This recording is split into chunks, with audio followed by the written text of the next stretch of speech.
We wanted to make the video for the Sensual world as simple as possible, in that so many videos now are overloaded with effects, big sets, they look expensive. So what we wanted to do was just keep it in one set, one environment, and depict what, for me, the song The Sensual World is about, which is the sensuality of this planet, the weather, the elemental changes, being able to reach out and touch, the sound of the wind, all these wonderful things that we are surrounded by.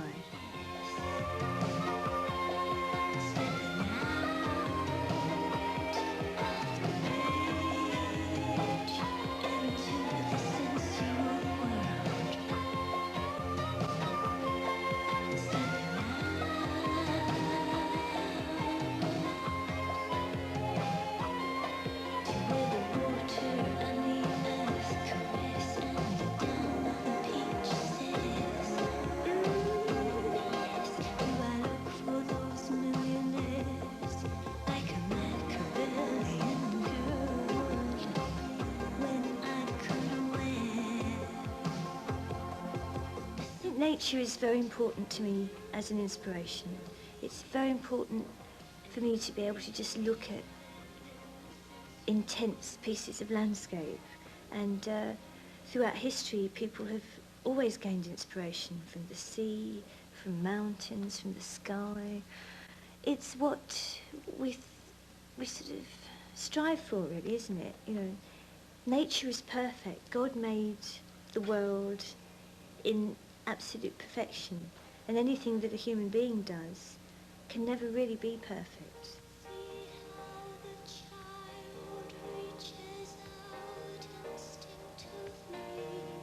The discovery of music personally for me came when one day my father took me into the piano and showed me the scale of C on the keyboard, and I couldn't believe that this was how it worked, that it was so logical, that there was actually a plan to the keyboard that was so easy to see. It was like playing one finger on the notes and then singing that tune, and then gradually I got to understand about chords.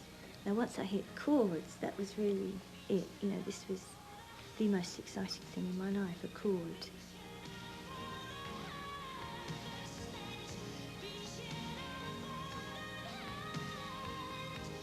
My family are very musical, and as long as I can remember, there was always music playing in the house.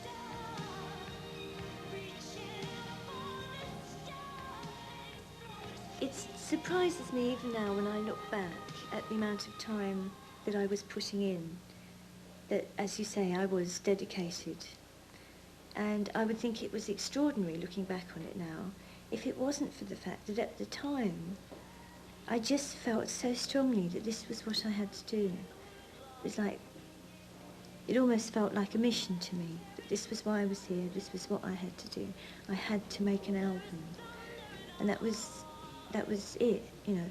I didn't want to be famous, I didn't want to make lots of money, I didn't want to be successful, but I desperately wanted to make an album that I hoped people would like to hear.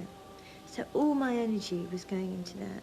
Even the dancing was tied in really with just trying to allow myself to grow a bit, to be able to express myself. And I also think if I hadn't put in those 2 years of dance training, I don't think I could have coped with anything after that point, because the discipline and the humility that it taught me is something I think I'm still gaining a tremendous amount from.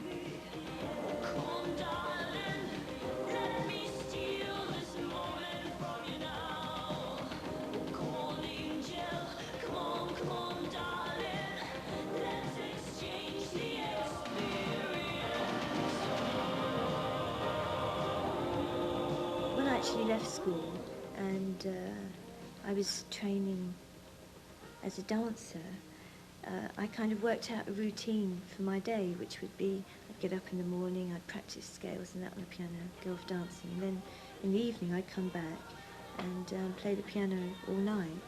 And I actually remember, well, the summer of '76, which was really hot here. We had such hot weather. I had all the windows open, and I just used to write until, 4 in the morning.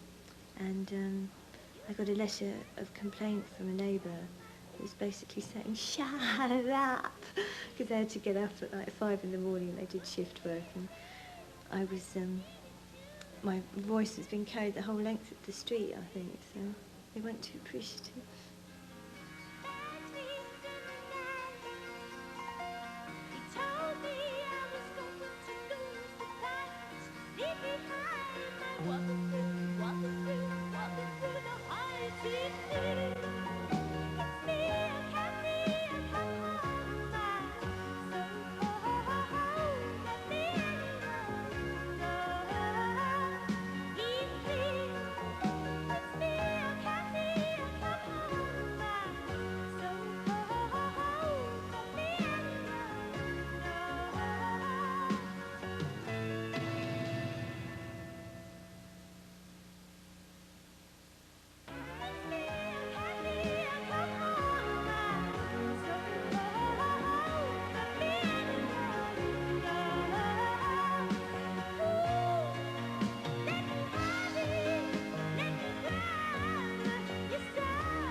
Well, the video we made for Wuthering Heights was probably amongst the first ever made, certainly here in this country, in terms of a video.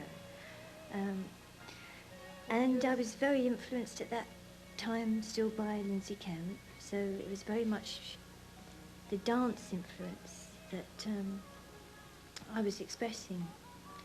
So it was really working out choreography that would just look interesting, that would kind of create a persona of Cathy. Well, I'm not actually a big Emily Bronte fan. A lot of people think I am, they presume I am. It goes with this whole preconception they have of me as a sort of big Bronte fan, a Tolkien fan, the pre-Raphaelite lady, which I think is actually a very big misconception. For me, Wuthering Heights is the ultimate love story. You just cannot get beyond the passion that they cover there. You know, it's a love affair that goes beyond death. They will not be stopped by nature's boundaries.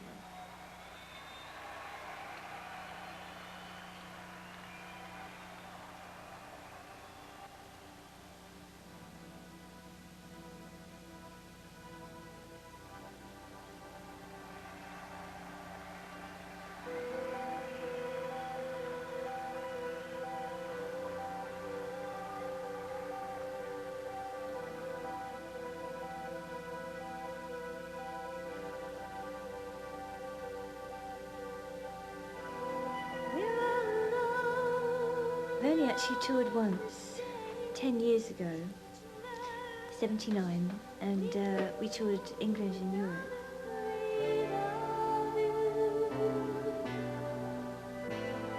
I'd never done anything like that before. I'm not a performer, I'm not someone who's grown up playing around clubs or pubs and then becomes a recording artist. I'm someone who from a young age wrote songs and then gradually learnt to sing, and then gradually there I was in the studio, and then it's all sort of an unfolding process for me.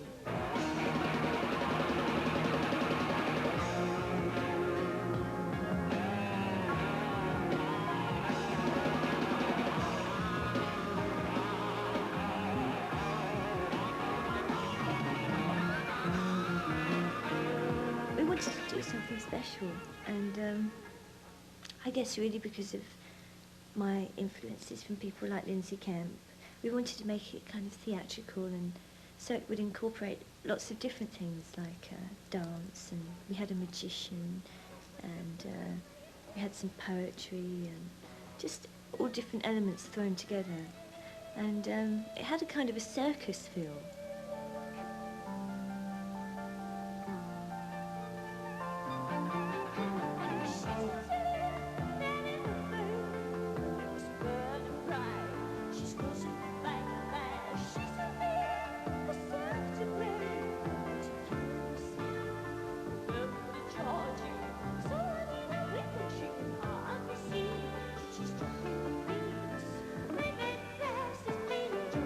In terms of what we were doing then, it was very experimental. I mean, apart from musicals or opera productions, it was kind of unheard of to involve so many elements. What I needed was a microphone that I didn't have to hold, because we wanted to do dance that involved two other dancers, so I'd be lifted and we could run across the stage. And holding a microphone was very inhibiting. So the sound guy that we had for the tour, I said to him, I want you to invent a microphone for me that I don't have to carry. So he basically invented the radio mics that you see now, but he made it out of a coat hanger. So he got an old coat hanger and kind of bent it into shape here, and then had this piece that came around here that the microphone was then put on, so it was just in front of the mouth. I still dream of walking on. I wake up crying. For me, what's important is writing songs, and it's just incredible how many things spin out of that. You know, the lyrics, being a singer, and then really by making videos it becomes an extension again of the song. And I suppose I've always been very interested in the visual side of things. I've always loved film, and it just seemed like a natural progression for me to get more and more involved in what I did musically and visually, because I made the first album and then I made the videos that went with it. So these are things that I've been doing for years now, and each time I've done them, I've become a bit more involved. I suppose my favourite ones are when it's a story though, because then it is like making a little film. Cloudbusting's about Wilhelm Reich, who was kind of remembered for work he did on orgone energy, and he had this thing called a cloudbuster, which was all tied in with orgone energy, but he could make it rain. When we were thinking about someone to play the part of the father, we just sort of instantly came up with Donald Sutherland, and everyone laughed because, you know, it's like, you know, he's one of the greatest actors in the world, really. And we jokingly thought, yeah, you know, Donald would be great. So we did actually approach his agent, who immediately said no, he couldn't because he's just too busy. But a friend of ours knew a friend of his who asked him, and he gave us 3 days of his time in between shooting 2 other films. And I still can't believe he did it. It was a wonderful thing for him to do, give us that time. Made it a very, very special thing for me. It's you and me, Daddy.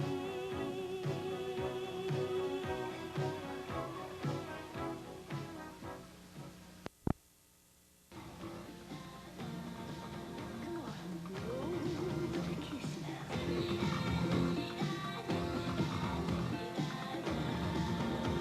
Quick, 'cause it's changing in the big sky. It's changing in the big sky now. We're looking at the big sky. You never understood me. You never really tried. This cloud says no.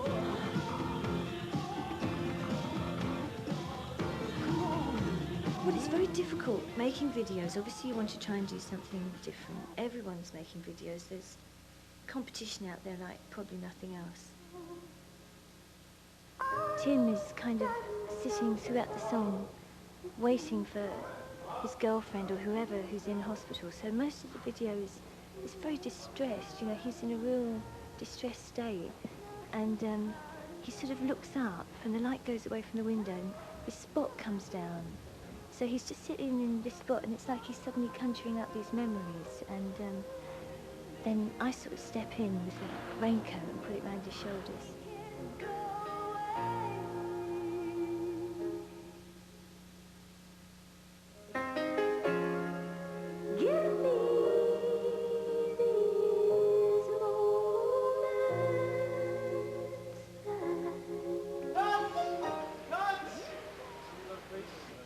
Carol, could you just tap around the shoulder, that's it.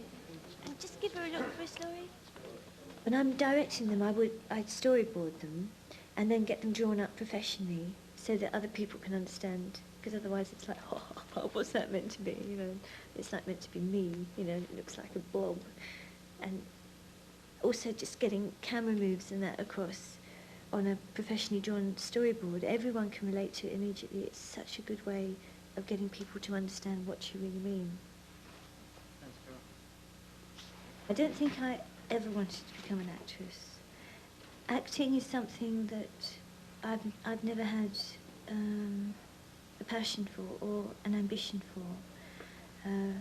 Really, everything so far has stemmed from songwriting for me. Pull out. Would it be possible to pull the frame in?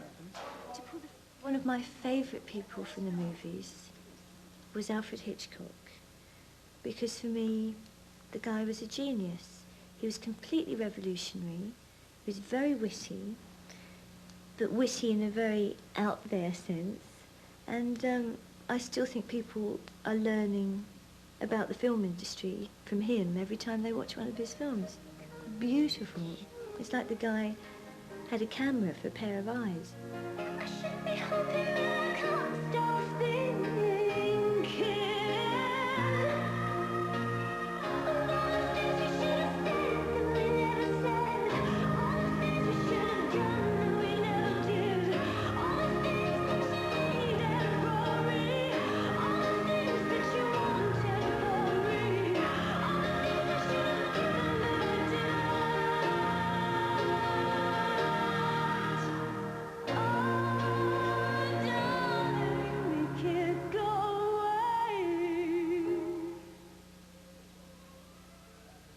Well, I wouldn't like to sit here and say I feel like I'm emanating Hitchcock, but definitely he is a tremendous influence on me whenever I'm making a video. You know, he's really the ultimate reference point.